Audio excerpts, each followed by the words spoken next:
والله أنا ما عندي وقت أقرأ قرآن، أشوي أخذني الليل ويجيبني الليل، أطلع الفجر ما أرجع إلا بالليل، اليوم بعد عندي وقت وعندي شو اسمه وبي حيل أقرأ قرآن. أولا الله يساعدك، وثانيا الله يرزقك إن شاء الله، وثالثا قواك الله.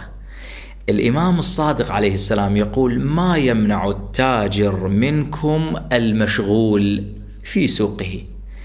مشغول أنت والله يساعدك وقواك الله، شنو يمنعك إذا رجع إلى منزله ألا ينام حتى يقرأ سورة من القرآن؟ شو يمنعك إذا رجعت من الشغل وقبل لا تنام قرأت لك سورة من القرآن؟